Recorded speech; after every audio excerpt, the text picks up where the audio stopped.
రేపు రేపు ఒకవేళ యుద్ధాలంటూ జరిగితే భూమి మీద జరగవు, అంతరిక్షంలో స్పేస్ స్పేస్ స్పేస్ వార్ అని కూడా జరగచ్చు. ఆల్రెడీ బాలకృష్ణ గారి సినిమా ఏదో ఉంది, స్టార్ వార్ అని, ఆదిత్య ఆదిత్య 369లో వచ్చింది.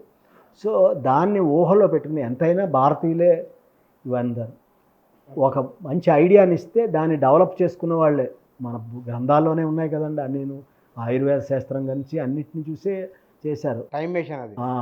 మహాభారతంలోనూ దీంట్లోనూ టెస్ట్ ట్యూబ్లు ఉన్నాయి అప్పుడు. దాన్ని చూసి కదా వాళ్ళు సైన్స్ని డెవలప్ చేశారు.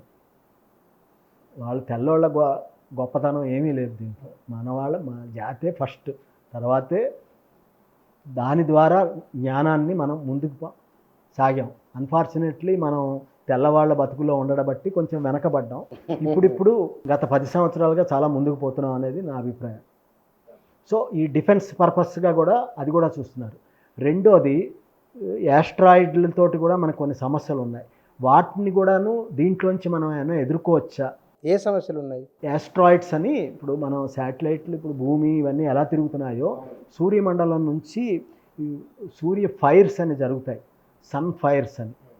మీకు ఆదిత్య లాంచ్ అప్పుడు గురించి చెప్పాం మనం మాట్లాడి. ఆ ఫైర్స్ నుంచి కొన్ని ముక్కలు అవన్నీ వచ్చేస్తాయి. ఓకే, ఆ ముక్కలు కూడా అలా తిరుగుతూ ఉంటాయి. ఒక్కొక్కసారి డ్రాగ్ అంటే భూమాకర్ డ్రాగ్ అంటారు దాన్ని, అంటే కొంచెం అలా దిగుతుంది ఆ పీస్, దాన్ని డ్రాగ్ అంటారు అన్నమాట. ఒక కక్షలో రౌండ్గా తిరుగుతున్నప్పుడు ఇలా దిగుతుంది అనమాట. శాటిలైట్ కూడా దిగుతుంది, అందుకే మీకు శాటిలైట్ ప్రాబ్లం అని ఒకసారి ప్రాబ్లం వస్తుంది. దాన్ని మేము గ్రౌండ్ స్టేషన్ నుంచి కంట్రోల్ చేస్తాం, హసన్ నుంచి. అలాగే ఈ ముక్కలు దిగి కక్షలు మార్చుకుంటూ భూమి మీద పడతాయి శకలాలు. గత 70-80 ఏళ్లలో ఎప్పుడు ఏం జరగలేదు. ఈ మధ్యన ఒక దాన్ని కనిపెట్టారు, అది పడిపోతుంది. ఏం కనిపెట్టారు? ఒక శకలం బయటకు వచ్చింది 2003లోనో ఎప్పుడో పాతది. అది కనిపెడుతున్న, అది తిరుగుతోంది. అది వచ్చినప్పుడు 2021లో అది దాన్ని అపోహిస్ అని పేరు పెట్టారు. దానికి ఒక కోడ్ ఇస్తారన్నమాట ప్రతి యాస్ట్రాయిడ్కి. 944 ఇంకో 6 డిజిట్ కోడ్ ఉంటుంది. అంటే బోల్డ్ అని తిరుగుతూ ఉంటాయి యాస్ట్రాయిడ్స్. సో తిరుగుతూ ఉంటే అది పడిపోతుందేమో అని డౌట్ వచ్చింది. దాన్ని ఇది జరిగిపోతోంది, భూమి కక్ష వైపుకి వచ్చేస్తుంది, ఆర్బిట్ వైపు. దాన్ని మన అమెరికా వాళ్ళు కూర్చుని దాన్ని టెలిస్కోపుల ద్వారా దాన్ని కన్ఫర్మ్ చేశారు. ఆస్ట్రేలియా వాళ్ళు కూడా చూసి అవును దిగిపోతోందని. తర్వాత 2023లో దాన్ని చూసి అది మళ్ళీ కొంచెం మారింది, యాంగిల్ మారి ఇప్పుడే పడదు, 2029 ఎప్పుడో పడుతుందని మళ్ళీ. ఎక్కడ పడుతుంది? భూమి మీద. అంటే ఇండియాలో, అమెరికాలో ఎక్కడ పడుతుంది? ఎక్కడ పడుతుందో దాని ఇంకా కక్షలు మారాక చెప్తారు. అది ఇండియా మరో స్కైలాబ్ అనుకోవచ్చా దాన్ని? అనుకోండి, అలాగే అనుకోండి. ఏదైనా మనకు కావలసినది కానీ అక్కర్లేనిది కానీ మన చెప్పు చేతల్లో లేకుండా ఏదైనా భూమి మీద పైనుంచి పడిపోతే అది అనర్థానికే దారితీస్తుంది. ఇది 335 మీటర్ల విడ్తున్న నడివి ఉన్న పెద్దది, చాలా 33 అంతస్తులు బిల్డింగ్ ఒకటి ఆకాశం నుంచి కింద పడిపోతూ ఉంటే మీరు ఆలోచించండి. 33 అంతస్తులు. అది 33 అంతస్తులు, 10 మీటర్లు ఒక అంతస్తు కదా. ఎవరు తయారు చేసినారు? అమెరికా తయారు చేసే కాదు, గ్రహ శకలం అది పడిపోతుంది. సో ఇలాంటివి కూడా వాళ్ళు ముందుగానే ఆలోచన చేసి స్టడీ చేస్తున్నారా, దాన్ని ఏమిటి పైనుంచి. ఇప్పుడు ఒక శకలం ఉందనుకోండి, పైన ఎలా ఉంది, కింద ఎలా ఉంది, సైడ్ ఉన్నది ఎలాగో చూడాలి. ఇప్పుడు అమెరికా వాడు, ఆస్ట్రేలియా వాడు మన రూబుల్స్ టెలిస్కోపులు అవన్నీ కనిపిస్తాయి నేను. ఇది కాకుండా అమెరికా వాళ్ళు కొన్ని సంవత్సరాల క్రితం ఒక శాటిలైట్ ఇన్స్ట్రుమెంట్ను కూడా పంపించారు రోదసీలోకి. పంపించి దాన్ని ఎలా ఉందో స్టడీ, దాన్నే కనిపెట్టుకుని డేటా ఇమ్మని. ఇప్పుడు మన కింద కూర్చుని టెలిస్కోప్లో చూస్తూ ఎప్పుడైనా ఒక నిద్రపోవచ్చు, ఏదైనా జరిగిపోవచ్చు. ఇది అయితే డేటా కంప్యూటర్కి డేటా ఫీడింగ్ ఇస్తుంటుంది. ఆల్రెడీ అది కూడా ఒక శాటిలైట్ నిఘా పెట్టారు దాని మీద. అపోహిస్ అని, అపోఫిస్ అంటారు అది దాన్ని. భూమి 29 కల్లా భూకక్షలోకి వస్తుంది. ఈజిప్ట్ మైథాలజీలో ఒక శాస్త్రవేత్త దానికి ఒక పేరు పెట్టాడు. ఒక భల్లూకం లాంటిది వచ్చి ప్రజలందరినీ చంపేసి ఇచ్చేస్తుంది అనేది అపోసిస్ అని పేరు పెట్టాడు. ఈజిప్టీని ఒక ఇదనమాట. ఇప్పుడు మన దాంట్లో రాక్షసులు అంటారు చూసారా, ఒక రాక్షసుడికి బకాసురుడు అని పేర్లు ఎలా ఉన్నాయి అలాగా ఇంగ్లీష్లో అలా పెట్టుకున్నారు. సో ఇది గుర్తుగా ఇది ఏమన్నా డ్యామేజ్ చేస్తుందేమో అని అక్కడ ఆయన వాడిన పేరుని దీంట్లో పెట్టారు. అంటే 33 అంతస్తుల పొడవు ఉన్నది అంటే మామూలు భీకరమైందే. మానవాళికి చాలా డేంజరు. అది ఇప్పుడిప్పుడే 29లో పడుతున్నది. అది మళ్ళీ లేటెస్ట్ ఇన్ఫర్మేషన్ ఏంటంటే అది భూమి మీద ఇప్పుడిప్పుడే పడదు అని, దాని యొక్క డైరెక్షను అది మారిపోయింది. అంటే సముద్రంలో కూడా పడవచ్చు ఒకవేళ పడితే. ఇంకా తెలీదు, చూడాలి. ఇప్పటివరకు భూమి కక్ష దగ్గరికి వచ్చింది, భూమి కక్షకి పైన ఉంది. మరి అది మన పైన తిరిగి చాలా శాటిలైట్స్ ఉన్నాయి కదా, వాటిని తగలదా వచ్చి ఇబ్బంది కదా అప్పుడు? అది మన లక్. అది ఇప్పుడు భూమి ఇక్కడ ఉంది, అవుటర్ స్పేస్ మన భూమి ఒక్కటే మనం చూసి ఇంత ఉంది అని అనుకుంటున్నారు మీరు. ఎన్ని గ్రహాలు చెప్పాను, నవగ్రహాలు అక్కడ ఉన్నాయి. అంటే ఇంకెంత పెద్దదో, ఎన్ని వేల కిలోమీటర్లు ఉందో అవుటర్ స్పేస్ చూడండి. ఒకటి దానికి వేరే ఇది ఉందన్నమాట. ఇంటర్నేషనల్ ఈ శాటిలైట్లో ఇవన్నీ చూసేందుకు ఒక ఆర్గనైజేషన్ ఉంది. మా శాటిలైట్ లాంగిట్యూడినల్ నుంచి ఇక్కడ నుంచి సౌత్ పోల్ నుంచి అని ఒక దిశ స్పాట్ నిర్ణయిస్తారు, రిజిస్టర్ అవుతుంది అనమాట. దాని ప్రకారంగా వాళ్ళు వదులుతారు. అవి అక్కడ ఉన్నాయని చెప్పి దానికి దగ్గరగా ఇంకో శాటిలైట్ వదలరు, వేరే చోట వదులుతారు. శాటిలైట్ డిస్టెన్స్లు ఎలా ఉంటాయంటే ఇక్కడ నుంచి వరంగల్ కన్నా ఎక్కువ దూరాలు ఉంటాయి. విజయవాడ అంత దూరం కూడా ఉంటుంది ఒక్కొక్కసారి శాటిలైట్కి మధ్య అవుటర్ స్పేస్లో. ఓకే.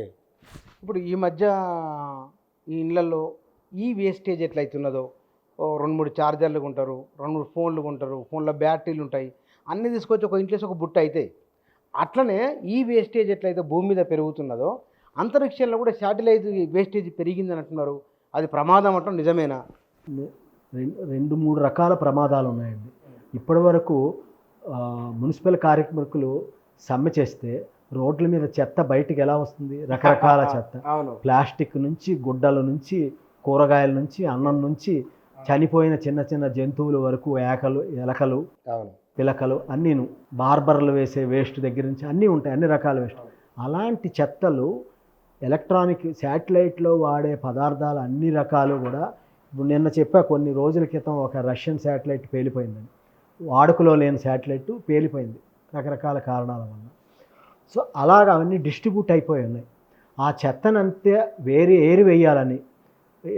అది క్యాలిక్యులేట్ చేయడానికి దానికి మా ఇంటర్నేషనల్లీ మన ఇండియన్ స్పేస్ రీసెర్చ్ ఆర్గనైజేషన్ కూడా, ఇస్రో కూడా మిగతా దేశాలతో సమాయత్తమై అసోసియేషన్గా ఫామ్ అయ్యి చాలా చర్చలు జరుగుతున్నాయి. ఒక శాటిలైట్ను పంపించి ఒక చెత్తకి ఎంత డిస్టెన్స్ ఉంది, ఎలా ఏరేయాలి, ఒక మనిషి దిగాల, ఒక రోబోని శాటిలైట్ విత్ రోబో కలెక్షన్ ఏమన్నా పెట్టి, శాటిలైట్లోనే ఒక రోబో పెట్టి కలెక్షన్. ఇలాగ ఇప్పుడు మీకు శాటిలైట్లకి సోలార్ యాంటీనాస్ ఉంటాయి, ఇలా తెరుచుకుంటాయి, ముడుచుకుంటాయి. శాటిలైట్లు వదంగానే సూర్యుడికి తగలంగానే బ్యాటరీ ఛార్జింగ్ తెరుచుకుంటున్నాయి. అలా రోబోలు పెట్టి ఇవన్నీ రకరకాలు పంపిస్తున్నాయి. లేజర్తో కూడిన ఒక శాటిలైట్లు పంపాలని నిర్ణయించుకున్నది. ఇప్పుడు నాకు తెలియదు ఎంతవరకు వచ్చిందో ఆ ప్రోగ్రెస్. అవన్నీ ఏంటి, ఎక్కడున్నాయి అనేది నిర్ధారించడం, దాని యొక్క పాయింట్లు XYZ కోఆర్డినేట్లు అంటారు దాన్ని చేసి దాన్ని ఎలా కలెక్ట్ చేయాలి, దాని మీద కూడా చర్చ జరిగింది. Action is on with America and India. దాని మీద రష్యా, అన్ని దేశాలు పాల్గొంటున్నాయి. మీరు అందరికీ ఇంపార్టెన్సే కదా ఇది. అవును. దాన్ని ఈ వేస్టేజ్ తీయడం ఒక అంశం అయితే కనుక, మనలాంటి దేశం, భారతదేశం లాంటి ఆ స్థాయిలో ప్రయోగాలు చేయడంలో ఎన్నో ప్లేస్లో ఉన్నది. ఎంతవరకు మన శక్తి సరిపోతున్నదా, ఇంకేమన్నా ఎక్కడున్నాం మనం? ఏమండి, మన దగ్గర జ్ఞానవంతులు, ఇంజనీర్లు, సైంటిస్టులు ఉన్నారు, నో డౌట్. మనకు వచ్చిన కొరతల్లా ఏంటంటే జనాభా ఎక్కువయ్యి పేదరికంతో ఉన్నాం. జ్ఞానం ఉంది, మీరు వదలమంటే నేను ప్రతి నెల ఇప్పుడు ఒక్కొక్క శాటిలైట్ వదలగలను. మీరు చూశారు కదా, దశావతారాల నుంచి 112 శాటిలైట్లు ఫారిన్ కంట్రీస్కి వదిలిపెట్టాం. నేనే ఒక 100 శాటిలైట్లు వదిలి నేనే ఎందుకు ఎక్స్పెరిమెంట్లు చేయలేకపోతున్నాను? మన దగ్గర డబ్బు కావాలి. ఇప్పుడు మనకి గవర్నమెంట్కి కావాల్సిన పథకాలు ఇంపార్టెంట్, ప్రజలకు కావాల్సిన పథకాలు, మినిమం నీడ్స్ చూడవలసిన బోల్డ్ అని ఉన్నాయి గవర్నమెంట్ చేతిలో. సరదాగా ఎక్స్పెరిమెంట్లు చేసి ఫ్యూచర్కి ప్రపంచానికి ఏదో మేలు చేయాలని కాదు, ముందు మన సంగతి చూసుకోవాలి. లేకపోతే మన దగ్గర క్యాపబిలిటీ ఉంది, వ్యవస్థ ఉంది మన దగ్గర. భూమి నుంచి కొన్ని కిలోమీటర్ల పోయేంత వరకే మనిషి బరువు ఫీల్ అవుతాడు, ఏ వస్తువైనా సరే. ఆ తర్వాత అంతా ఒకటే కదా. అది గ్రావిటీ అంటారండి. ఇక్కడ గ్రావిటీ 9.8 గ్రామ్స్ పర్ సెంటీమీటర్. ఆ గ్రావిటీ ఉన్నంత వరకు మనిషి మీరు నిలబడుతున్నారు ప్రెషర్ ఉండి, పైకి వెళితే ప్రెషర్ లేదు. సో అందువలన మీరు కోల్పోతారు. గ్రావిటీ లేనప్పుడు మీరు తేలి ఆడుతూ ఉంటారు. భూమి మీద ఉన్నప్పుడు సార్ నేను ఒక 70 కిలోలు, మీరు ఒక 60 కిలోలు, ఇద్దరం స్పేస్లోకి వెళ్ళినాక మన ఇద్దరు బరువు ఎంత? 70, 60, 60 ఉంటుంది, ఇద్దరు 0 అవుతామా? అంటే మీరు అసలు ప్లేస్లోకి వెళ్ళి అన్నీ తీసేసి నిజంగా వెయిట్ చూసుకోవాలంటే మీరు ఉండరు అక్కడ.